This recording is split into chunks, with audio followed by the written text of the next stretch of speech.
Everybody, committee.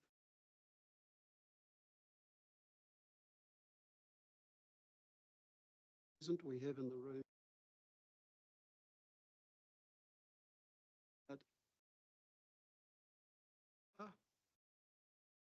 We have Councillor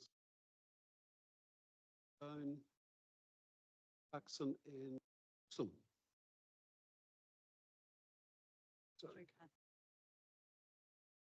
Thank you all for your attendance, and I'd like to ask Janine if she would start the meeting with a karakia, please. Good morning. Taka tahau ki te uru. Kia mākina ki uta, ki tara ki tai. Kia ana, he tio, he huka, ti hei mo. Thank you, Janine. Members will be present are aware that the health and safety statement was circulated with the agenda. Can we take that as read? So, happy to move forward to apologies. I don't have any apologies to record. Everybody's in the room, so move on to confirmation of the agenda. The resolution is up there. There has been a suggested change, which I'm happy to read out. The meeting will consider the public excluded item 20.1 following item 12, which is the Macau Investment Monitoring Report. That's so that Noah is at Hamilton today, but so he can present both his papers at the same time rather than holding him up to bring him back public excluded at the end of it. I'd like to move that resolution, please. Thanks. And Pamela seconded. Al moved it. Thank you. All those in favour?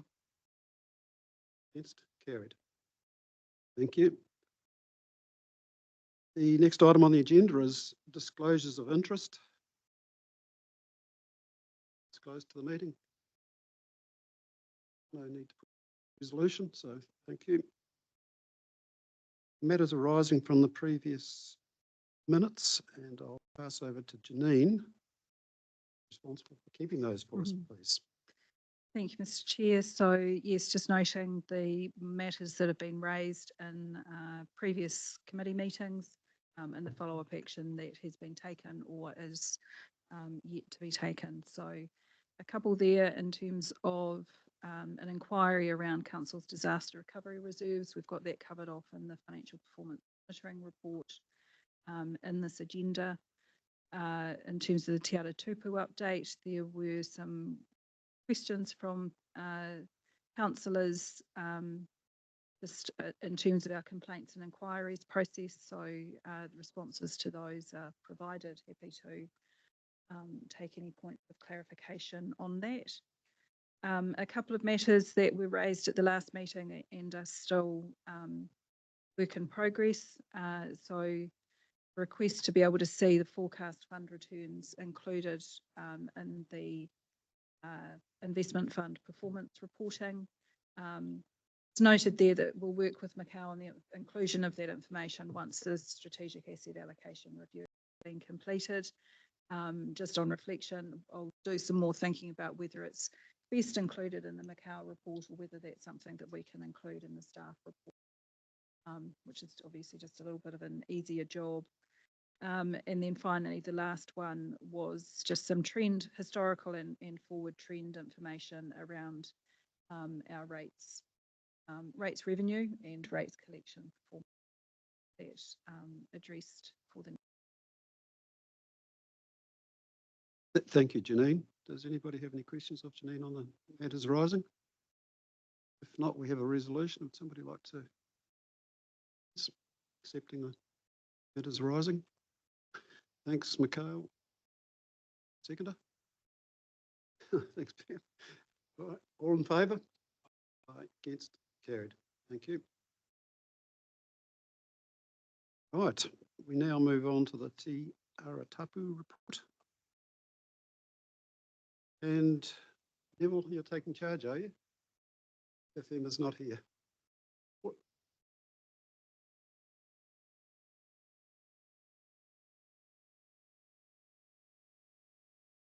Very happy to accept that change.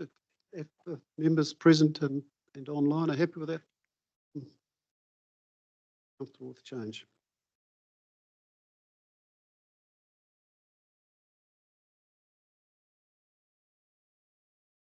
Just turn it. It's item 9.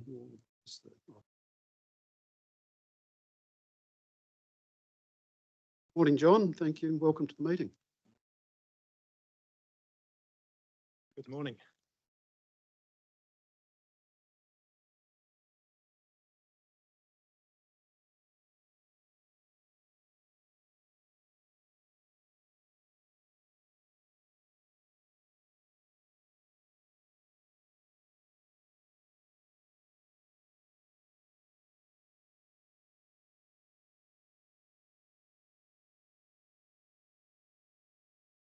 This item is for information and awareness. I do have a few slides just to sort of summarise the report that I sent through, so I'll just load those up, share those with you.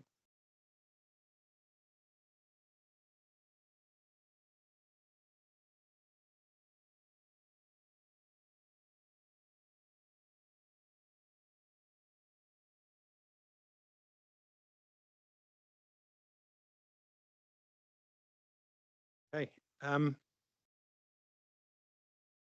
So this, like I say, is really an awareness item to talk about our approach around a more holistic data strategy for the organisation. If I start off just with summarising why it's important, data is a core business foundation. It does enable that data-driven decision making at both the strategic and operational level. And it is a prerequisite for leveraging many data-dependent technologies that are emerging, particularly around AI. We also have legal and moral responsibilities associated with data and how we manage and look after data. And that relates to things like privacy and increasingly Maori data sovereignty. So we do have those responsibilities, look after a lot of data on behalf of our customers and communities. And we use our customer data to deliver our services and improve those services and those outcomes for the communities. So it's really dependent on trust. If we lose the trust of those customers who provide us with that data, we're not going to get access to that in the future. And across the sector, there is increasing sort of collaboration across the regional councils, and that's particularly around data, areas such as environmental data and bringing a more sector view, national sector view together. And we need to make sure that we are able to kind of hold our own in those forums and meet our obligations along with our peer councils. Just a little bit more context. Data volumes are growing at an exponential rate. Some of the industry sort of figures that have come through recently, more data generated in the last 2 years than the previous 20 years. That's a staggering amount. And a large part of that is duplicated. We store well over 200 terabytes of data. It's growing rapidly, so we need to make sure we can manage that right across its life cycle effectively. And what we know about is only part of the picture. A lot of our solutions are cloud solutions, solutions such as Reboot. A lot of the transactional data is held elsewhere and by third parties. What we don't have is a thorough understanding of all the data that we are responsible for, where it's kept, what we use it for, who owns it, who maintains it, how old it is it still relevant, etc. So that enterprise data inventory is part of the capability we need to build. So we engaged a data analyst organisation, Curious. They're part of the Spark group. We engaged them through a procurement process and asked them to assess our current maturity, look at some of the challenges and the external drivers, and recommend a strategic direction around data for the future. The summary of their report, our data management maturity is low. You'll see the spider diagram on the right. It's consistent across the pillars, but it's relatively low or low to medium. Our data operating model is very siloed. So we have pockets of really strong capabilities right across the organisation in areas such as environmental data and spatial information and business intelligence. But what we lack is that enterprise approach that cuts across it. So we have fragmented investment in data and analytics. We have difficulty contributing to those sector level initiatives. And, we do find it hard across the organisation to access and perform data analytics across multiple data sets where we can bring those data sets together. Data ownership and data quality is variable. So some areas where there's a high level of ownership of data, and as a result, the quality is high. Other areas where there isn't any real ownership, and as a result, the data just degrades. Our capacity to deliver data and analytics has remained constant, but the organisation, the volume of data, the expectations, the opportunities have grown over recent years. So there's a potential for us to fall behind in how we leverage data to improve performance, and the potential for us to fall behind in our ability to adopt some of the emerging technologies. That's a summary of the Curis assessment, but again, recognising there's some pockets of really good practice. This is at an enterprise level. They made recommendations in the report and set out a future strategy and roadmap that will help us to create that foundational data capability and position us as a leader in leveraging data to improve community and environmental outcomes. They outlined 4 strategic data initiatives across multiple years. I've just highlighted those 4 that graphic. And they really promoted a federated data operating model for the organisation. So, as I said before, we've got very much a directorate-based siloed approach and some strong capabilities. What they've proposed is bringing in an enterprise data capability that connects those and creates a stronger overall organisation level capability around data. In terms of how we move forward, we proposed a dedicated and experienced resource to drive this programme, certainly over the short to medium term, establish a pragmatic plan and roadmap for our enterprise data foundation, taking a lot of the recommendations that the Curis report tabled for us. That resource will help us develop that understanding of the capabilities, the organisation structure, and the investment that we may require for the future. And so we're proposing an initial 12-month term for an enterprise data lead, and that was put forward as a CE submission into LTP. This report was only delivered in January, so missed the main LTP process. So just a final summary. We've got pockets of data excellence, but low at the enterprise level in terms of our maturity. There's risks and costs associated with that level of maturity, particularly around areas such as privacy and inefficiency in how we manage data, store data, use data, access data, and present it. We've got that opportunity to enable us to become more of a data-driven organisation and to leverage those data-dependent technologies. But we need that strong foundation to do. So the recommendation is we take an enterprise approach to our data strategy, governance and management. It shouldn't happen within the different pockets across the organisation. It goes across. The review by Curis set out a comprehensive data strategy. I spared you the 150-page full report. Just gave you a summary attached to this one, but it is comprehensive and it does give us a path forward to establish that capability. And it sets out that roadmap over several years. Our intention is to start that journey with a dedicated resource short term. That's a summary of the report. I'm very happy to take any questions. Thanks very much for that, John. Truly frightening. I've just got a couple of questions. You say at the moment there's approximately 200 terabytes of data which is being stored. What's your estimate of how much of that is duplicated? So what sort of savings would you anticipate?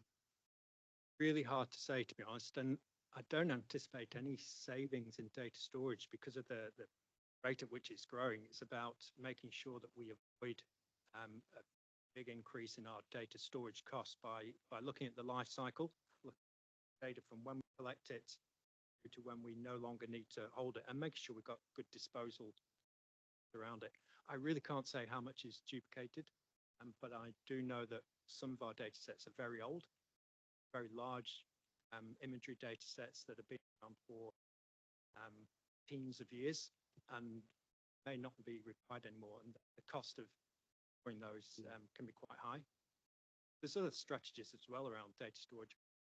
Some of the less needed data that we may not want to lose, but we don't regularly access on lower cost storage. So yeah, there's certainly the opportunity to avoid potential for a large and ongoing increase.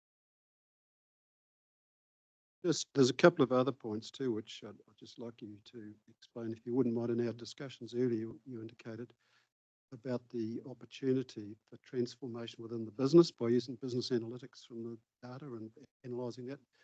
I think that would be useful information for other councillors. And the other point, which I'm very keen to use if possible, if the person who's going to be dedicated once this project is approved, could spend some time with councils. You've indicated that other councils have already gone down this pathway. So that up front, if we can get the learnings from those councils and bring that on board so that we're not going to be relearning what they already know, I think there's a great knowledge and is a great thing if it's shared. Just encourage you to follow that pathway if and when this project's approved. So if you could probably just explain briefly, or maybe Bevel, about how you see this assisting the business, how it could be transformed the business future. Potential for business and business transformation really comes from opportunities such as process automation and bringing some artificial intelligence capabilities organization. But again, that depends on having good quality data as a foundation for those capabilities. In terms of the other councils, I work closely with my peers across the other councils as part of the regional sector network.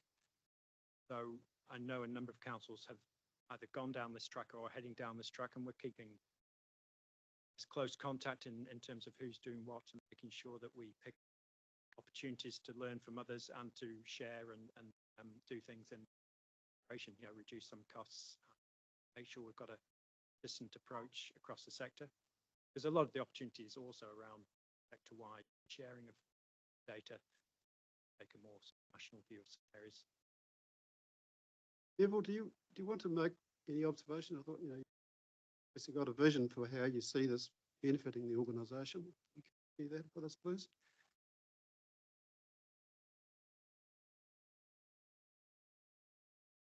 Thank you, Chair. So without a strong data foundation and an understanding of what we've got, we cannot release the potential for the future, which is around artificial intelligence and machine learning. That will undoubtedly have a significant impact on the way that our organisation operates in the future. As we start to move more functions towards the user end of the spectrum. So currently we do the majority of the work on our side in response to the requests and the requirements of consumers of our services, be they resource consent applicants or others. So our effort gets distributed quite widely, and we're working in areas of detail that in time we probably won't need to. As the technology evolves and the data awareness and understanding evolves, we should be able to apply artificial intelligence tools to our databases, which will enable, for example, resource consent applicants to apply for resource consents without having to interact with a human, unless an issue is flagged or a requirement is identified to do that. So that would reduce, in my mind, the amount of effort that we're currently spending in that particular space. That would release that effort to go elsewhere and to do other tasks which are probably more human orientated, such as compliance and so forth, which may be activities that are more relevant for those people to perform. So yeah, it does have a transformational effect. And I think just that example is a fairly simple one to understand, but there are a lot more. There's a lot more examples about, for example, in the GIS space, we'd expect to get more data sharing across the entire global network of people who operate in that space, of integrating our data with their data and using potentially other people to do that analysis and that mapping and GIS layering that we currently do in-house. At the moment, we're constrained to a large extent by what we do because we don't know what we've got. and we do it in a relatively piecemeal and siloed fashion. As John indicated in his report, there are high areas of expertise in those silos that operate really effectively and really well, but they are in silos. And this strategy will help us to unlock those silos, start to look at it more as a platform, and then reconstruct architecture on top, which is more suited for a future-orientated organisation. And the technology that's supporting this is evolving, as you all know, very, very rapidly. We know ChatGPT has only been around a little over 12 months, and yet it's already creating significant disruption across the globe, and we're not too far away from having to engage in that as well.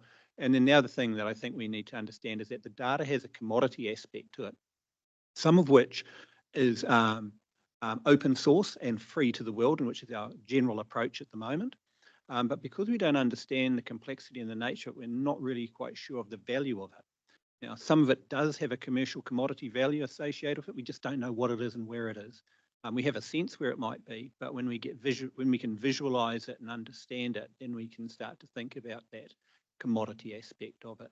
And some of it will continue to be for community good, and that's a core plank for our organisation. Some of it will be because it has commercial benefit associated with it, but we just don't know yet. We haven't had the opportunity to do that level of analysis and to unlock it. And at the same time, as John said, the growth in data is exponential. It is significantly more than we've ever had before, will continue to do so.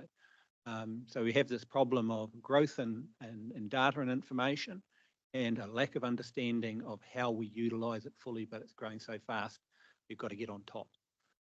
I guess hopefully that paints a little bit of a picture and answers your question, but happy to take questions on those particular topics. No, that's excellent. Thank you. I thought that was useful background information for councillors to hear. Councillor Kneebone, you have a question? No, thank you. Look, thanks, John and Neville. That's quite useful. Look, this all seems quite a logical thing to do to me, and acknowledging I'm very much driven by you or guided by your expertise, I'm supportive. Just a sort of a related question. Have we digitalised all our information yet? And I asked that question because when I first joined the council, we had staff in catchment, for example, going around rest homes, gathering information off people on there that were getting close to the end of their lives before it got lost, because it was in their heads. And I was never too sure whether that project got completed and whether we have managed to digitalise everything, or we still got quite a bit of old stuff on paper and vault somewhere. Thanks. Yeah, thanks. So the project to digitise our legacy records did complete, but not all physical records have been digitized. So it's an ongoing process. So the project we completed, but the records management team are continuing to pull out those older records. And we're talking about some really quite old records, and digitize those as an ongoing capability. So there is some physical only records still in existence, but they are in a safer place than they used to be in the old building, and it's an ongoing process to digitise them. Thanks, John. Thanks, Chair. Mikhail? Thanks, Chair. Morning, John. Just mine kind of a bit above my IQ and pay rate, all this, but security and of the data and stuff like that top priority as well, and also with all the extra data that's coming on to the data that you have, who decides on what data is then deleted? Because is it the data team lead, or is that done by computer or AI as well? So I'll answer that kind of in reverse order. At the moment, I would say there's very little data that we delete, so we accumulate it. There is the need to keep more data provides more evidence, provides better analytics and research, but there is a point where that the value of that old data is of lesser amount. So that's kind of what I'm saying. We haven't really got a process to determine exactly our disposal policy, what data should be disposed of under what sort of criteria. So that was, sorry, your second question. Your first one was around data security, and yeah, that is something that's an increasing concern. The more data we have, and less we know about where it is, and the processes, the security processes in managing that, the more concerned it is. And it's more about privacy. A lot of the data we have is freely available, and that's fine. But where it relates to any area of sensitivity, where it relates to identifiable individuals, we have some obligations. And even if that's held by a third party, it doesn't remove the obligation from us. We have to be able to demonstrate that we're taking all reasonable measures in looking after that data. Thanks, John, for that. Councillor Clarkson, you have a question for our presenters. Thanks, Chair. No, I didn't really have a question. I've just made a comment, and I actually think that Neville really gave us an outstanding summary of the issues, because it is really a question of the use of artificial intelligence, and Neville used the term machine learning, and what we now refer to as analytics. I mean, there are now whole degrees. There are people coming out of university at the moment that actually have degrees in analytics. And these are the tools that are needed for the transformation that you referred to, Chair. I have a limited experience myself, except in some narrow subject areas, but in the subject area that I work in, it's the AI and the analytics that are transforming the whole discipline right now. And I expect it's the same for our council. And I guess connected to that will be, do we have on our staff people who have the most up-to-date training and knowledge in relation to analytics and AI? That would be a question I would pose. Yeah, so thanks for the opportunity.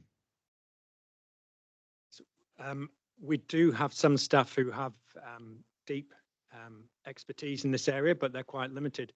Part of this review around our data strategy is to understand the capabilities we need for the future, because they will shift, certainly shift from more traditional ways of analysing data to utilising some of the emerging tools, AI, machine learning, etc. And so understanding the capabilities that we need internally and where we leverage the external partnerships to deliver those. Thank you. All right. We have a resolution to pass on the data strategy. Do I have a move of that resolution, please? Thank you, Mikhail. Seconder. Nobody's very keen. Pamela, Chair Pamela is seconded. All in favour, please say aye.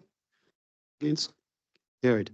Neville and John, I'd like to thank you very much for that presentation. When I first read the paper, I was, oh, goodness me, this is going to take some getting my head around, but I think you've done an excellent job in terms of explaining it to us. And yeah, seems like it's going to be a major project for the future. So yeah, thank you both for your time. All right, so we now move back to item number 7 on the agenda, which is the Te Aratapu update and excellent activities. And we've got Emma and Steve presenting.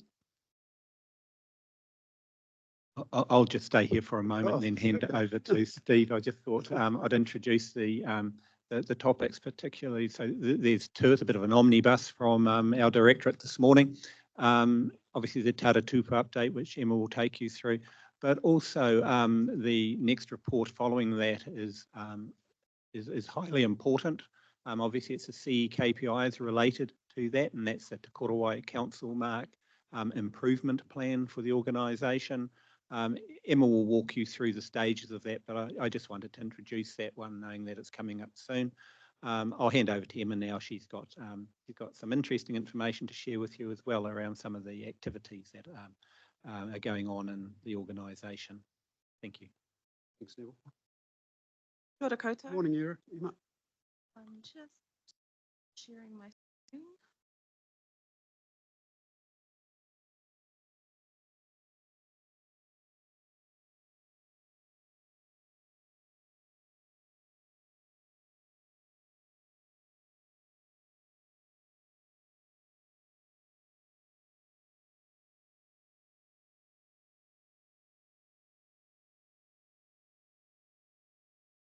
So our first topic is Te Aratupu plan. I will just just sweep through this and touch briefly on each of the focus areas before we delve into our innovation area. So our culture area this quarter has improved slightly. We have one more measure that's come on track, which is really good to see, and that's the delivery of our Be Your Best program. So that's seeing approximately 15 staff members go through a 6-month course to really just unlock self-awareness, self-management, leadership, and focus on being your best. And that's part of our culture program. Customer area. So we've had more activity in our digital space. It is not yet reporting directly into the dashboard, as that's one of the improvements for the next quarter. But I can give you a little bit of an update around some of the activity we're getting through that feedback button. At the moment, we've had about 44 pieces of feedback, and that's a big improvement on what we were getting previously, which was around about 1 or 2 pieces per month. So we are still a few days away from our end of month, and we're at 44, with the majority of these being rated over 8. So that's a really positive outcome of that improvement.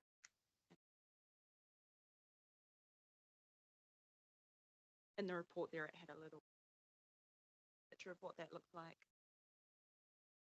Jump across now to our excellence area. We'll cover off in the plan. Our Te Ao Māori area, we've had a bit of progress come with our JMAs. So just looking at these, it's been fairly stagnant for a while, and we've had a bit of activity in this area, which is bringing some of our JMAs up to almost being on track. And the report covered off the details of what each of those were. Slight changes in each of these.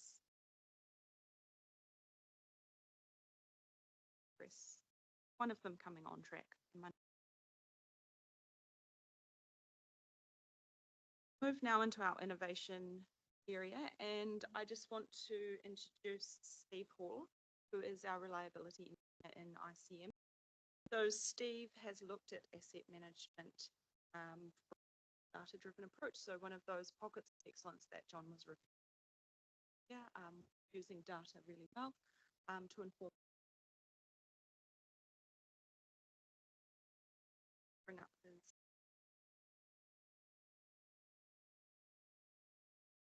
Thanks very much for the opportunity to kind of present to you guys what kind of doing and how the basically we've used condition-based maintenance to become more efficient, more effective, and save money.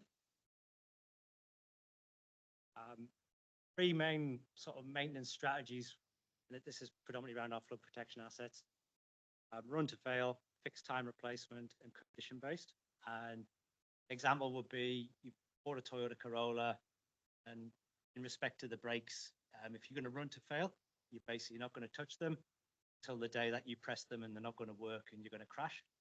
Secondary damage is the crash. So that's why the cost is so big. Fixed time replacement will be you're just going to change the full brake assembly every year. If you drive the car really gently, that's wasting money.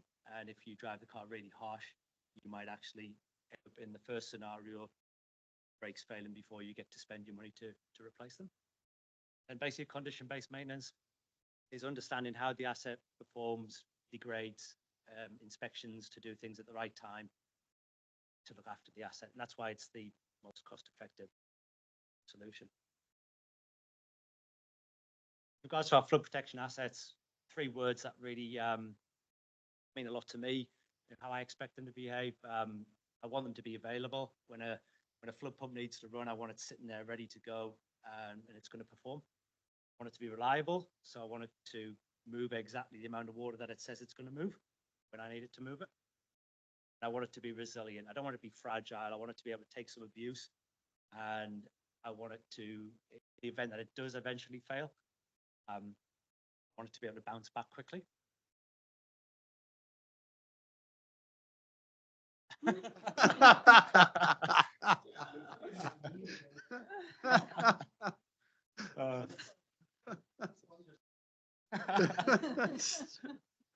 Basically, if those three things mean something, then a condition-based maintenance is a prerequisite. There's no other way of doing it. Be successful in condition-based maintenance, it totally relies on good quality data.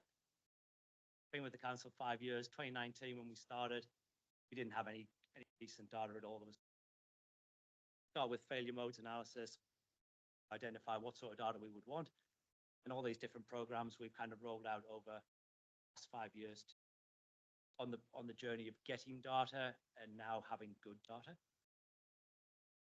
Kind of why we're starting to see success that way. So these are some of the outcomes that we've kind of seen with benefits that have come with it. So we can identify assets that are reaching the end of life and plan an effective replacements at the right time. Monitor degradation of assets to plan in repairs to avoid weather windows. We can talk to landowners about the health of assets that protect their land and back it up with data. Save money by avoiding cost secondary damage when assets are left. Proactive work is always lower stress, lower risk, reduces health and safety incidents. But improved identification of health and safety risks at sites, which allows intervention before. We can extend asset life without increased failure. Provide confidence to landowners that we understand our assets and that we can enable targeted response during events. We can ensure we're working on the right things at the right time. The driver for other critical work streams such as it gives us transparent funnels of OPEX work, basically assets functionally deliver their level of service. Right? One aspect of condition-based maintenance was overhaul program for the Lower Waikato, and basically over the last 5 years coming up, saved over $500,000. Also allowed us to kind of focus on other things which failed that we didn't know about. I've got 2 examples, basically. One just running through how we use it to find issues before they become a problem, and the second one is how we've extended the life of some of the.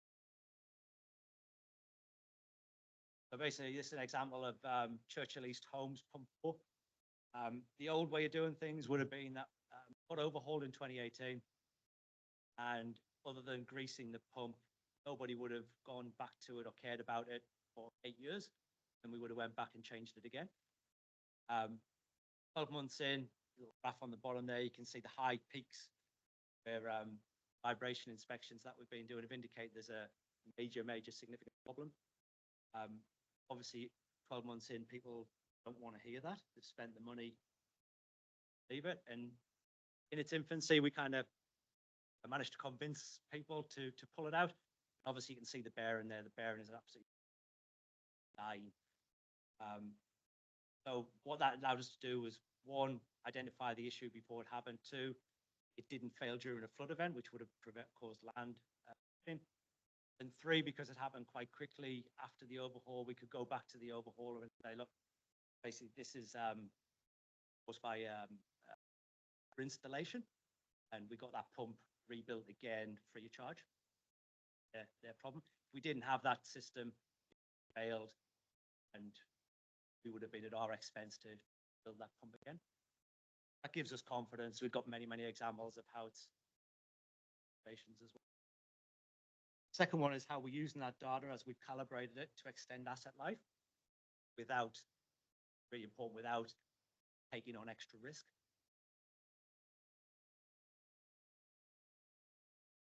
Basically, Hills Pump 1, the overhaul, 8-year overhaul was due. All our condition data says, look, it's in an excellent condition, which is a prerequisite now for us to move to a process which we call the lift and inspect. In the old system, the fixed time overhaul, what we would have done is we would have pulled it out. We would have spent about $15,000. And I look at the key points here. It didn't need to be painted. It would have been painted. It didn't need the cutlass bearing at the bottom replaced, been replaced. It didn't need the rolling element bearing at the top replacing. It would have been replaced. It needed an impeller. Didn't have one, so we wouldn't have changed it. Bell mouth needed replacing. Again, we didn't have a spare, so it wouldn't have been replaced. So we basically would have spent $15,000, done a very ineffective overhaul. In 2 or 3 years' time, had to do the same again, ordered the parts and what the condition-based strategy allowed us to do was basically myself and ops team we take the pump out, used our high up for this one. It literally cost us $500, about 3 hours. Once we've got the pump out, we can do some deflection tests and inspections on the pump, basically give us confidence that all the condition data that we've got matches the physical condition. And then we can say, look, it is good. It's going to last for at least another 3 years. When we make that decision, we're really saying it's going to last for 5, but we kind of tone it down and go for 3. So we're extending the asset life by 40%. What it also does is it allows us to basically scope the future overhaul looks like. We know that it needed an impeller. We know that it needed a bell mouth. Well, those parts have been ordered now and they're on the stock item waiting for that to come out. This one in particular, just literally overhauled it back. So it lasted 3.5 years without issue. And when we spent the $15,000, yeah, we got all the parts changed that we needed to.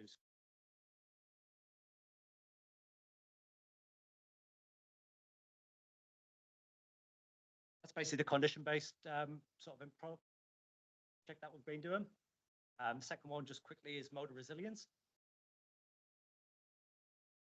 Basically, we've got about 200 pumps plus on our pump, 200 motors plus on our pump. Kind of been stuck in a reactive cycle. Motors are over 60 years old in most cases. Really, they should only be lasting 25 years. The issue that we've got is they're all large kilowatts, so they're big, they're very slow speed. That's a very unique place to be in New Zealand, so no one's carrying spares. And when you need one, 4 to 6 months lead time to get. But what happens is, yeah, the motor would fail, and we would just be in this cycle of having to throw money, patch up these old motors. We spend more, and all the time the reliability is getting worse, their efficiency is getting worse, remaining useful life is getting worse, and we just keep throwing more at it. Really, we need to stop and think about what the next stage of the life is for those assets. So basically, this is the plan. So we're actively replacing several motors per year. We're starting with high critical, urban, most difficult to replace. And what that's doing, it's basically, we have duplicates where these motors are used elsewhere. So it's creating a stock of used motors where we can reuse them to get us out of trouble further down the line until this program gathers pace and rolls out over more assets.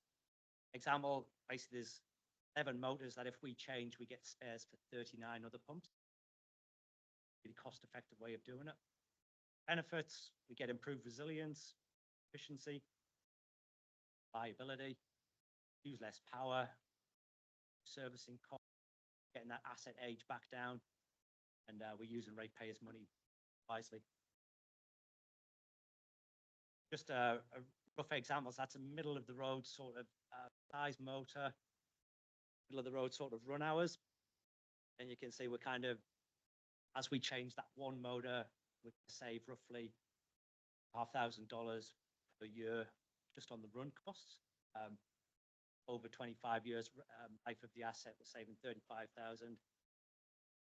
Basically looking at, if we get through all these motors, $1 million, how we get there, you know, way more, but $250,000 a year just on the one example of just a project that we did. This is furnace downstream, so we basically bought the new motor, had to modify the coupling, and we had to build a new pedestal, which is the bit between the motor and the pump. So doing that proactively means that we've got time to get those measurements, design it, have it fabricated. And so we did that work. That's made a great success for that pump station, but it's freed up a motor which we can use 5 other pumps. And basically give you an idea, if one of those other 5 motors failed, it would have been 5 to 10 days to get out of trouble. And all that time, if we're in a flood event, the farmer's land's underwater, within 2 to 3 hours, we can get one of those to that site and install. Resilience is just many times. And we don't have to spend that $10,000 on an asset which is long past it. Get the reliability, get the resilience. In that particular instance there, motor, we're expecting to save $1,000 in fall season. That gives you some confidence that we're kind of working on the right things with the assets and making some. Any questions? Steve, not a question, but I'd really like to say thank you very much for this wonderful initiative. I think it's absolutely brilliant what you've done. I read this and I thought, well, this man should get an award. Thank you.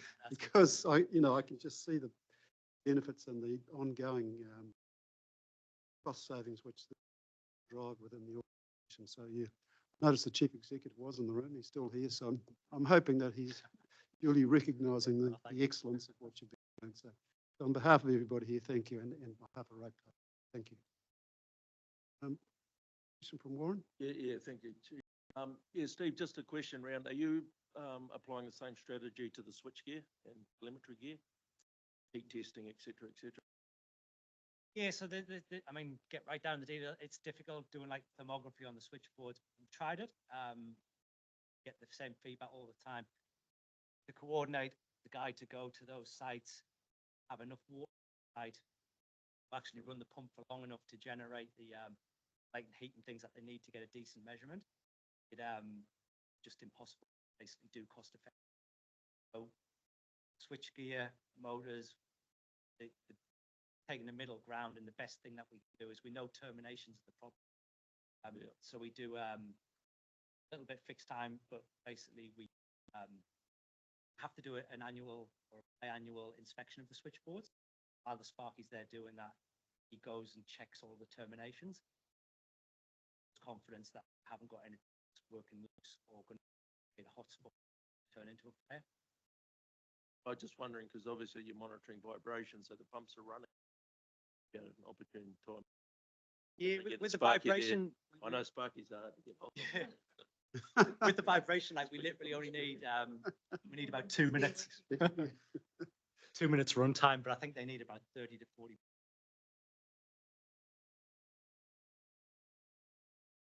All right. Councillor Kneebone, do you have a question for Steve or Emma? Yeah, thanks, Steve. Is it? Yeah. Sorry, I can't see you. Hey, this is all good stuff. I guess my question is, why has it taken this sort of process to get some of this happening? And because it just seems to me quite logical that servicing it when the person that designed it in England said it should be serviced versus what the field conditions and a few operating observations tell you when it should be bloody serviced is quite a logical thing to do that a lot of us do in our day-to-day lives with our car tires or whatever. And I'm just curious, have we had situations where, desk-bound supervisory roles, because a lot of the field staff must have known a lot of the stuff was being yanked out and it didn't need to be yanked out and replaced, et cetera, et cetera. You sort of got any comments on that? Yeah, sure. I mean, without blowing my trumpet, that's been my career. My 20 odd years now has been rotating assets and their reliability. So this stuff is basic, but it's if you don't have the structure and the people and the knowledge in the setup, then it's really hard to do. Like the field ops, they would know things were kind of not necessarily causing a problem, but they wouldn't have the data to kind of back it up. And you'd end up in a situation where they try and make a call on something, then it would fail and they wouldn't understand why it had failed. One of the biggest issues is that we've historically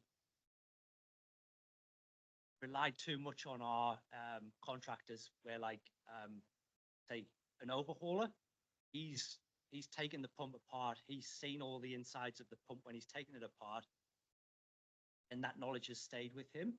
Now, what I'm doing is I'm bringing that knowledge back in-house, so they have to give me a report saying with photographs exactly what condition everything was in, then I can calibrate that against all the inspection data we're doing, and I can make calls that are not increase in risk. They're based on sound knowledge. So yeah, we basically we weren't set up for it. Now we are. There's definitely way more we can do if we were geared up a bit more for it. But yeah. Yeah, okay. What we do, we're Yeah. making the best of Yeah. Okay. No. Thank you. It's good. It's good stuff. It's just it just feels like it should have happened a long time ago. But yeah. No. Thank you. Yes, certainly. Janine's asked a comment. Yes, Stu, through the 2018 LTP, there was a lot of advocacy actually from the Risk and Assurance Committee to establish effectively Steve's role in terms of that reliability engineering capability that we didn't have prior to that. And that was with the intent of doing exactly this, moving from the reactive asset management into proactive. So I think this is all part of that journey of asset management maturity. It's obviously taken, a different sort of skill set through Steve to be able to really achieve some of these things. And I guess with having better data and systems underpinning this as well. Yeah. Just No. as well, like we talk about other councils and stuff, like the things that we do. It's really unique that we've got a reliability engineer. Like no other councils have one, and I guess good if they did. Yeah, no, I mean, that all makes sense, Stephen and Janine, and I suppose where I'm sitting, it kind of feels like if we're on a much smaller scale, then individual field staff would probably better do this in their heads. But obviously, with the scale we're dealing with, it we need a bit of a system and a process to do it, But yeah, no, thank you. Thank you, Steve. Any other questions? Or Robbie, you'd like to ask a question? Not so much a question, but an observation. Actually interesting, Steve, how you've come up with the procedure of how that all happens. And my uncle in the 1970s was doing exactly the same thing with a screwdriver put to his ear, and he could pick what faults were happening in the pump. So now at least you have, and that knowledge all went with that age group when they retired from the schemes. So it's great that you've going to bring that knowledge all back and help us, that we can make better decisions. So I 100% support what you've done. Thank you. Thanks, Robbie.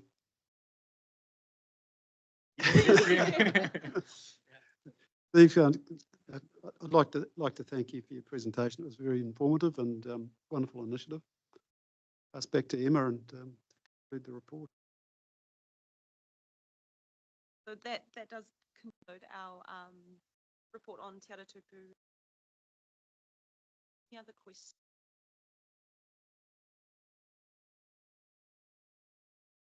Awesome.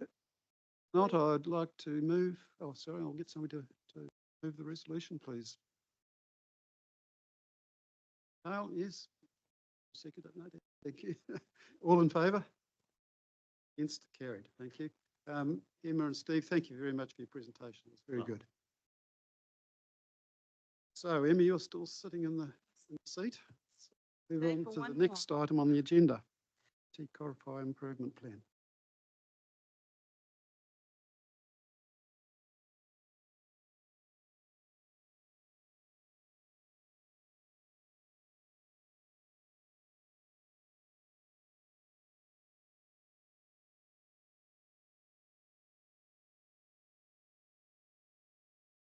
Yeah, is that better?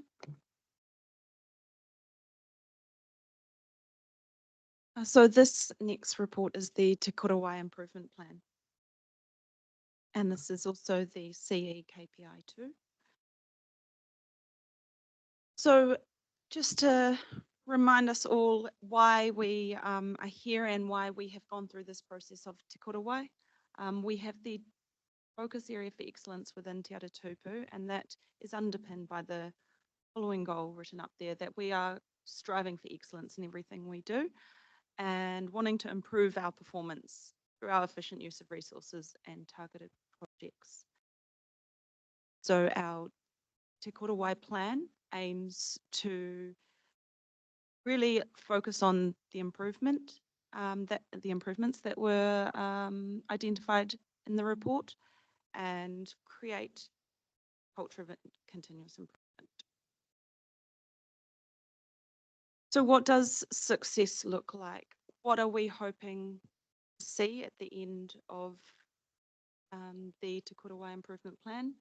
So we're looking at an end state that all of our actions are delivered on time and that the performance across all 4 pillars Te Korawai have been lifted to reflect best practice. And so those 4 pillars are written there below. Our strong leadership and governance, integrated transparent approach to financial decision making, delivered what is important to our communities, and this is having listened and responded effectively to these communities. And just a little bit of a statement here that goes with each of those pillars. What does this look like? What does success look like under each of those 4 areas? So just covering off the first one, the leadership, we've got a strong strategy that guides WRC, prioritises what is important to our communities. We're looking at having a integrated and transparent approach to financial decision making, supporting this with a strategy that reflects and supports council goals, community needs, and ratepayer affordability. We're delivering what's important. Critical decision-making and land use changes have been supported by effective frameworks and science, improved business case and project management capability, ensuring that risks are identified and planned for. And then finally, we have in there that we have responded and listened to our communities. So this is raising the authenticity of our engagements with iwi and other stakeholders, closing that circle of information and providing strong regional leadership, which is resulting in more collaboration across TAs with coordinated responses to central. So how are we going to do this? What's the plan? So at this stage, 14 of the identified actions have actually already been completed to date, or there's no further work that we can do as part of this plan for that action, and those will be listed off after this. We have 43 actions that we're going to deliver over the next 3 years, starting July 24, though I should say that a lot of these have actually already started. People have been proactive in this space. We have 6 actions that will just be part of an ongoing improvement with no end date. So this is just really looking at that continuous improvement, and these are focused mostly around building relationships and always improving on that. We've got most of our actions, there are a lot, 43. So a lot of these have already been captured into projects and programs of work that is already underway. So there's not a lot that is going to cause new work to be conducted. So there is some. And then just finally, the reporting for this will occur through Te Aratupu, and it will be reported here at the Finance and Services Committee. So that will come through our excellence focus area.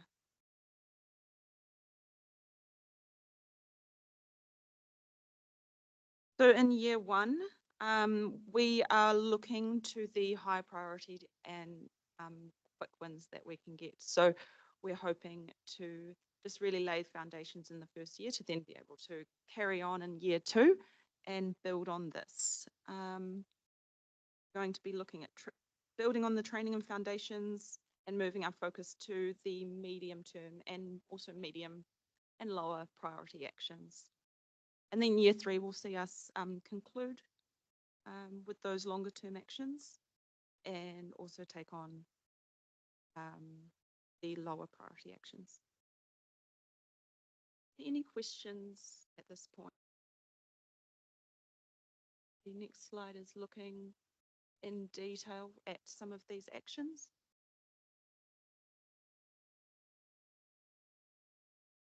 So this is the start of the list of our completed actions. This was in an attachment in the report. So I'd just like to open to the floor if there were any questions on the completed actions around this portion at all. Anybody any questions for Emma? If not, we'll continue on with the presentation, please, Emma.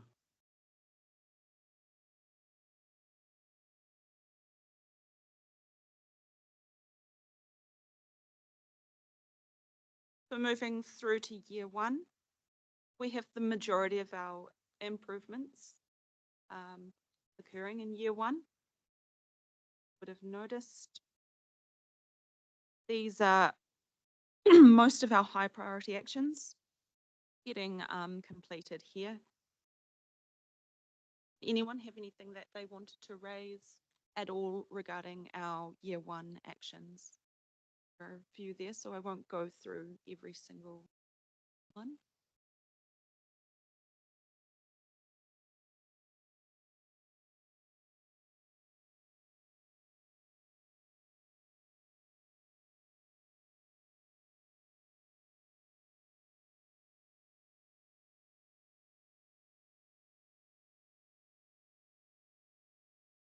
And then moving into year two, if there was no direct questions on that one. Year two, we have less actions taking place. And as you'll see there, there's a more majority medium.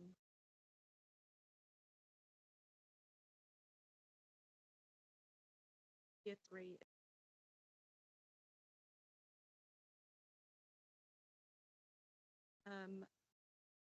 Ongoing actions, these are the ones I highlighted at the beginning as being ongoing actions. So they're about continuously working to improve relationships, collaborating with our regional territorial authorities and central government, and anything that really involves a cycle of continuous improvement. So leveraging feedback from our community. We don't do this once, we do an ongoing thing, and we want to always be improved. So it's noted here as something that just be.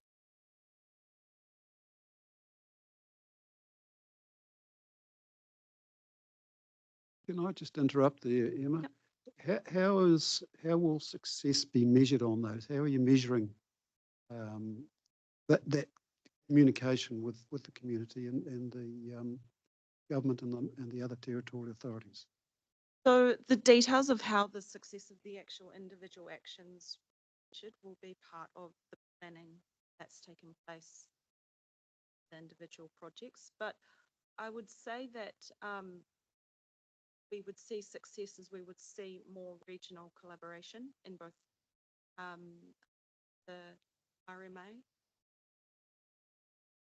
I might need to reach for some support here of what. Sorry, No, that's stepping okay. out of the agenda. So each one of these actions is assigned, as you can see in the right-hand column, to an owner. And some of the ones that you've referred to, Chair, are in the CE's office. So we will have reporting out through that process. There'll be visibility through this committee as to how these things are tracking. And there is a lot of work obviously going on in terms of that interface with central government and other stakeholders. So, and as Emma said, it's an ongoing activity. It's not one that starts and finishes. There will be plans associated with how we undertake that. We will have reporting. Generally, we do this weekly through ELT. What are our main stakeholder engagements that we're planning or have undertaken, or what was the outcome from that? So there's a method of capturing those engagements and those interactions and understanding, having visibility of the level, and also some of the benefits that come from those engagements with those various parties and stakeholders. At the more operational level, those will feature in each directorate's business plans. They'll be assigned those responsibilities for tasks and activities, and they'll be reporting their performance in that regard through their business plans. And Emma will be harvesting that feedback through that process to be able to report it into the dashboard. So there is a methodology there about how we measure whether or not we're achieving the goals that and the outcomes that have been identified within the plan, both on an annual basis, but also for the ongoing activities that are identified in this part of the presentation. So, Nev, around the stakeholders, there's obviously a stakeholder survey as well, which will give us feedback on how our stakeholders perceive That's right, yes. our performance and in relation to interaction with them. That's probably it. Yeah, so And yeah, that is checking, a good data source, exactly, yeah. So will that, our chair might be able to comment further on this, but will that capture the data or the work that's being done on the mayoral forum to bring that collaboration together or not? Yes, Will it well, reach outside the organisation? yeah, so that was, I think, one of the insights that came out of the Te Korowai report was the opportunity to have greater regional and national influence through using forums such as the Mayoral Forum to be able to raise the profile of WRC and demonstrate that leadership.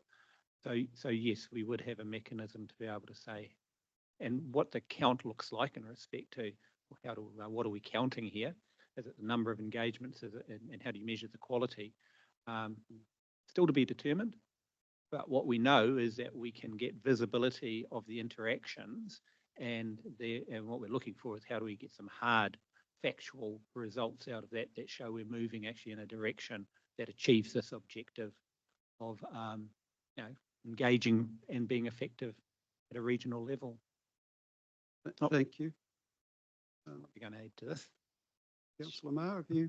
Yeah, thank you, Chair. I just wonder, just the stuff that's relative to the CE's office or part of that, would the vehicle to bring that back to councillors be through the CE council at time? A report back by the CE thing. You probably read my mind.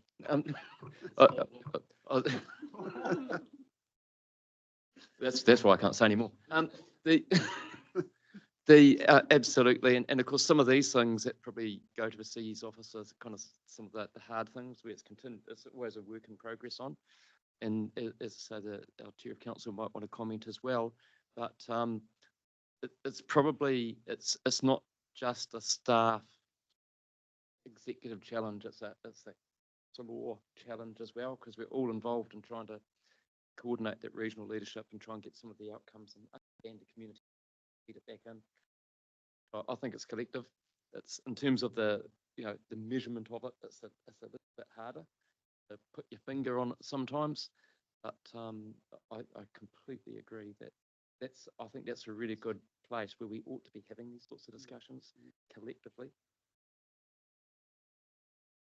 Thank you, Rich, CE Chris. Emma, do you want to just continue with the presentation? If there's any other questions at this point, if not, we'll. This here is the final slide in the presentations. So ultimately, we are here to approve the plan. This will then achieve the.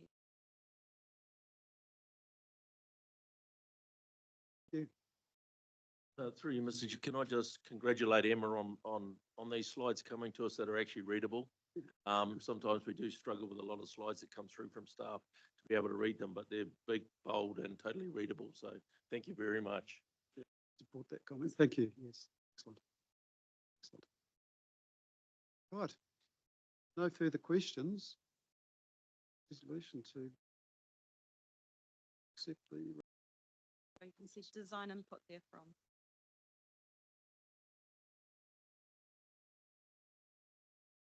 Resolution to come up for you to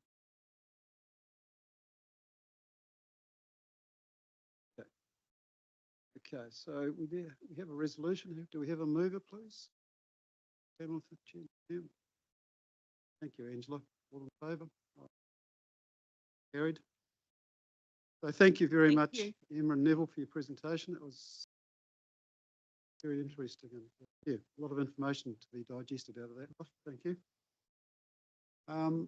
We now have, I'd like to, happy to break, is that order? The next session is going to go for approximately an hour, so we can go for a walk. Sorry. Well, I'm thinking about our chief executives. After him.